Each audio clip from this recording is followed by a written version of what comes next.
You wake in a chamber where the air is thick enough to taste. It is warm here, but not with the comfort of a hearth. This warmth is stale, trapped, heavy with breath that has never been stirred by a clean wind. The curtains hang close, sealing you in with the scent of sweat, perfume gone sour, and the faint, rancid trace of something alive. Your hand brushes the coverlet, and it moves beneath your touch. Small, quick legs scatter into the seams of the mattress. You know they will return. They always do. Above you, in the folds of the canopy, there is the dry rustle of nests, tiny teeth waiting for skin. This is the bed of a queen, and it has not been changed in months. Somewhere near the foot of the bed, a servant whispers. She dares not open the shutters. Light might show what the darkness hides. In her hands is a gown, the inner lining darkened with old sweat, the outer layer heavy with the scent of musk and roses. She will drape it over your unwashed skin without hesitation. Bathing is for the weak. Bathing is for the poor. You have been told that water opens the body to illness, that cleanliness tempts sin. Your hair is thick beneath its veil, but not with curls. The powders worked into it, crushed bone, chalk, stale flour, cling to the oil on your scalp, drawing in the tiny creatures that feast there. To remove them would mean undressing the hair entirely, an ordeal done once, perhaps twice, in a year. Outside these walls, the city wakes. A baker's wife bends at the stream, scrubbing her arms in the cold water. Her children splash beside her, rinsing the dirt from their faces before breakfast. Their skin will be cleaner than yours. The truth you were never meant to know is this. The crowns and jewels did not hide a life of grace. They hid the stench of rot, of bodies swaddled in filth and silks, of women trapped in rituals that prized sanctity over sanitation. And before this day ends, you will walk beside one of them, from her first waking breath to her return to this same bed, and you will see why the queens of the medieval world were even more disgusting than you think. The mattress beneath her is not a cradle of comfort but a breathing thing. It sags under the weight of damp straw, its stuffing mottled with black patches from years of sweat that never fully dried. When she shifts her body, a sour, earthen smell rises, the scent of rot trapped in the very bed that is meant to protect her. The feathers, unwashed since the day they were plucked, cling together in clumps, slicked with the oils of her skin. In the seams of the bedding, there is movement, the skitter of bedbugs retreating from the tremor of her waking, the lazy crawl of fleas fat from the blood they took in the night. She does not swat them away. She has long since stopped feeling their bites. Her body has accepted their feeding as part of the morning. The canopy above, once white, is stained with the shadowy trails of their passage. The sheets have not been changed in weeks. Changing them would mean more than labor. It would mean disturbing the delicate order of her chamber. The warmth must be preserved, the scents masked rather than removed. The smell of clean linen would be strange here, almost indecent. The chamber is still dark when the first servant enters. He carries not a basin of water, but a folded square of cloth. It is the same cloth she used yesterday, and the day before that. It is dry to the touch, stiff from the layers of perfumes soaked into it over months. He holds it out, and she presses it to her face, her neck, her arms, the motions of a bath without the water. The perfume clings thick to her skin, wrapping itself over the musk that lies beneath. It does not cleanse. It conceals. Her gloves are brought next. Their inner seams stained with the faint, brown halo of old sweat. She slides her hands into them as though they are armor.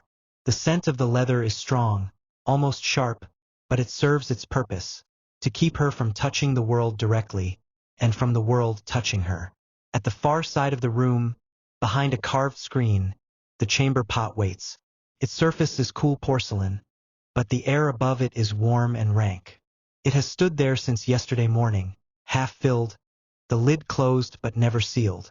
Another pot waits in the adjoining room, the scent of its contents leaking through the crack beneath the door. These will be emptied when someone remembers, or when the smell reaches the hall outside. Until then, they remain part of the room's breath. Outside the door, the palace stirs. The sounds of other queens and courtiers beginning the same ritual echo faintly. The muffled footfalls of servants, the swish of gowns pulled over unwashed bodies, the faint rattle of chamber pots being moved to corners where guests will not see them. Here, the day begins not with cleansing, but with covering. Not with purity, but with a careful layering of filth under silk. If you've already learned something today that made you wrinkle your nose, hit subscribe so Cursed Chronicles can keep unperfuming the past for you. Her hair is uncovered only for a moment, and even then, the sight is not one of flowing silk or polished braids. It hangs in heavy strands, matted at the roots where oil has glued the hairs together into dark, clumped ropes. Weeks have passed since water last touched it. Instead, servants take up shallow bowls of pale powder, ground bones, chalk, and sometimes flour, and work it into the scalp with stiff brushes. The dust rises in small clouds, drifting into the air like the residue of crushed stone. It settles on her shoulders, on the bed, on the floor, mixing with the faint movement of lice beneath the surface of her hair. The crown is waiting, gold and gemstones, heavy enough to leave a faint red circle pressed into her forehead by the end of the day. Beneath it, a layer of cloth is wrapped tight to protect the metal from her oils, or perhaps to protect her scalp from the crown's cold bite. But the cloth traps more than warmth. By nightfall it will be slick with sweat, the smell of it trapped under the veil that hides it from view. Her face, still pale under the powder's film, is treated next. The first layer is an egg-white mask, brushed over the skin until it hardens like a second layer of flesh. The surface gleams faintly, but it is fragile. It cracks with the smallest movement, catching in the lines around her mouth and eyes, holding tiny fragments of dirt inside its web.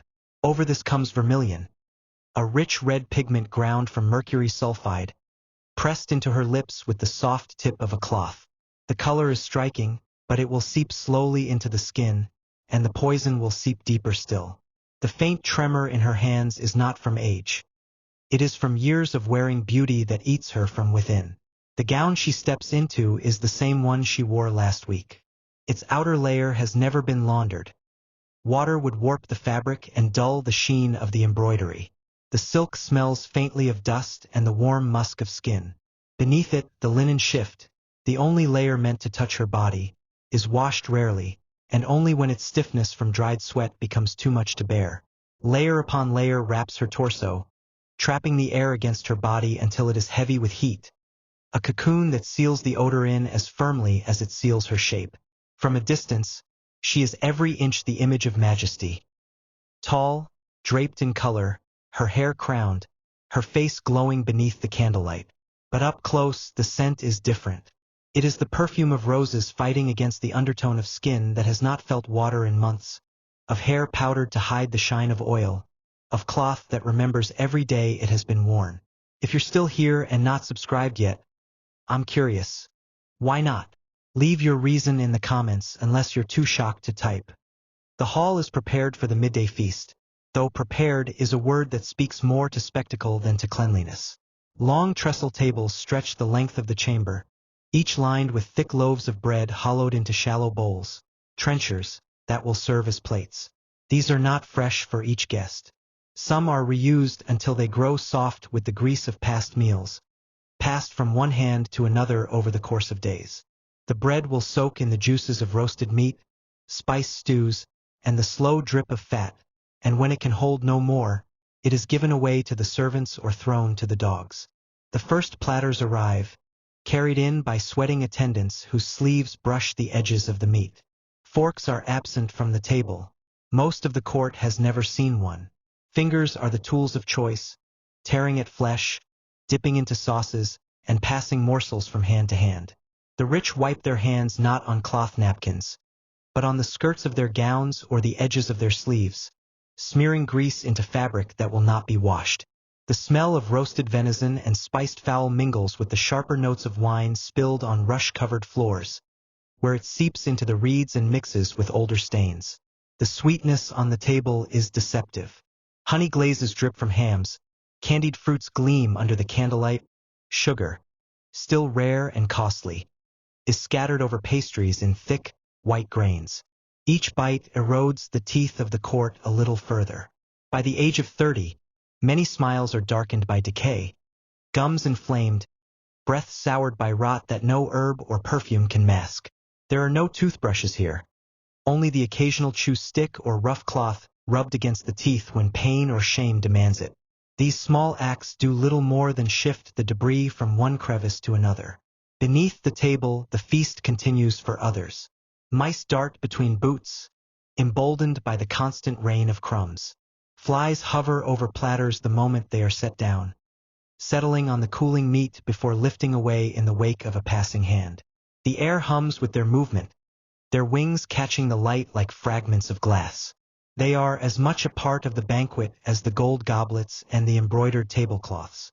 This is the dining of queens and kings, not a vision of refinement, but of excess layered over neglect. The wealth of the table cannot disguise the filth it invites, and the splendor of the hall cannot keep the pests from claiming their share. If medieval dining has you rethinking royal life, subscribing will make sure you never miss the next truth history tried to hide. In the chambers beyond the banquet hall, the tools of medicine wait, not in polished cabinets, but in wooden chests and leather pouches that smell faintly of mold. Here, illness is not met with science, but with ritual and remedy born from centuries of superstition. For tired eyes, the cure is as strange as it is delicate. A servant fetches a small jar, and from it, a writhing leech is taken. It is placed directly upon the queen's eyelid, its slick body gripping the thin skin, its mouth fastening with quiet insistence. The leech feeds slowly, drawing blood in the belief that it will draw away shadows and redness, leaving the gaze bright and clear.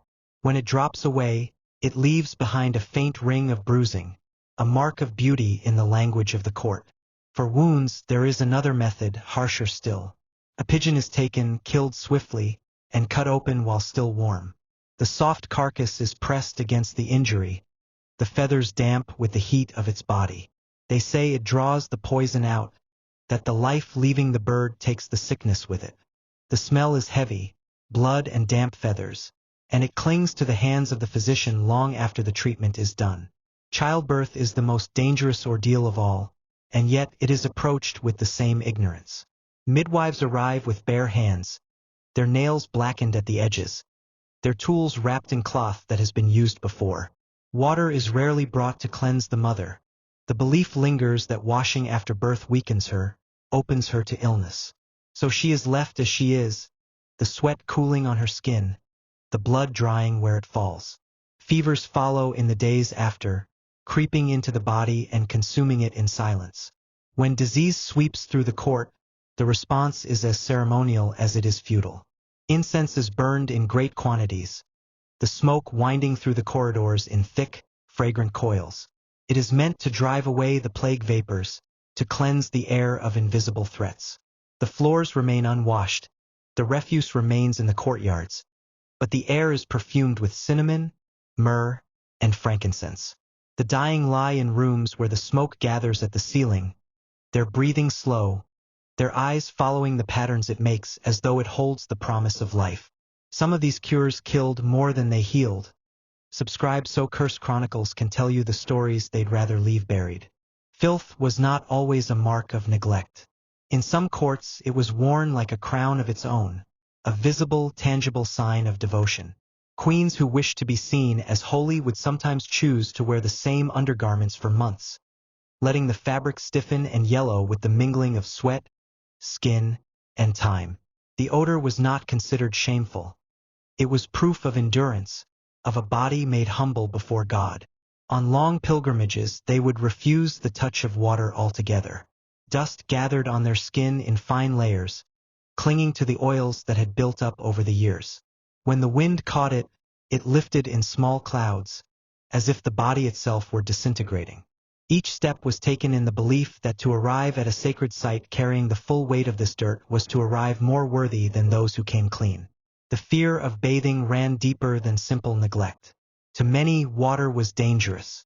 It was thought to open the pores, to loosen the body's defenses and let disease seep inside. Those who dared to bathe too often were whispered about, reckless, foolish, tempting death with every immersion. For a queen, to be seen stepping into a bath without necessity was to risk her reputation as much as her health. Instead, they carried their own sanctuaries in miniature. Relics, small bones of saints, fragments of cloth said to have touched holy skin, were worn close to the body, wrapped in fine silk and steeped in perfumes. These were meant to mask the smell of the wearer while surrounding them with the scent of sanctity. Some were pressed to the lips before sleep, others held tightly in prayer, their fragrance mixing with the natural odor beneath. In these chambers, dirt was not simply the absence of cleanliness. It was a symbol, a choice, a ritual layered over the skin like another garment, one that could not be removed without also stripping away the image of piety that had been so carefully constructed. If you've stayed through all this, you either love history or can't look away from the worst of it. Either way, subscribe and keep exploring the darker side with us. The day begins before the light touches the windows. She wakes in the same bed she left hours before. The mattress still warm, still damp from her own skin, alive with the small movements of creatures that share it with her. The sheets cling to her legs when she shifts, and the air under the canopy is heavy with the scent of her body, trapped there through the night. A servant enters without a basin, without soap. Instead, she is given the dry cloth, stiff from layers of perfume, to press against her face and neck. The motions mimic bathing, but the skin beneath remains as it was. A thin film of oil, dust, and the faint grit of the powders applied the day before. Her gloves are pulled onto her hands, their leather warmed by yesterday's wear. Her hair is unwrapped only long enough to receive another coat of bone powder. The brush works the pale dust into the roots, lifting clouds that settle into her gown and onto the rushes underfoot. The crown is set over a linen coif already darkened by sweat, its weight bending her neck slightly forward. Her face is painted again, egg white hardening on the skin, vermilion staining the lips with a poison that will not wash away. By the time she enters the hall, the air is already thick with the smell of roasting meat and warm wine. She takes her seat at the long table. A trencher of old bread is placed before her, soaking in the juices of the meal it has already served once before.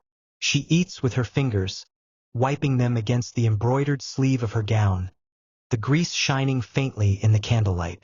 Mice move beneath her feet, and flies settle on the platters between the servants' sweeps of the air. Later, in her private chamber, the physicians arrive. They bring with them jars of leeches and cloth bundles holding herbs and powders. A pigeon is pressed to a courtier's wound in the adjoining room, the smell drifting in through the half-open door. Her own eyes are treated with the cold touch of a leech, the weight of it pressing against the thin skin until it lets go with a sound too soft to name. The afternoon passes in the same air she woke to, close, perfumed, and stale. When evening comes, her gown is unfastened, not to be washed, but to be hung where it will air just enough to be worn again tomorrow. She steps back into the bed she left that morning. The sheets have cooled, but not enough to lose their shape, still molded to the outline of her body. In the shadows above, the canopy stirs with unseen movement. This is the life of a queen, not a life free from filth, but one bound to it, wrapped in it, defined by it. Royalty did not lift her above the dirt. It wove the dirt into her every breath. Sometimes, the crown was not made of gold, but of the quiet, unseen weight of everything she could never wash away. And if you think this is bad, wait until you hear what a certain king did in his private chambers. That's next here on Cursed Chronicles.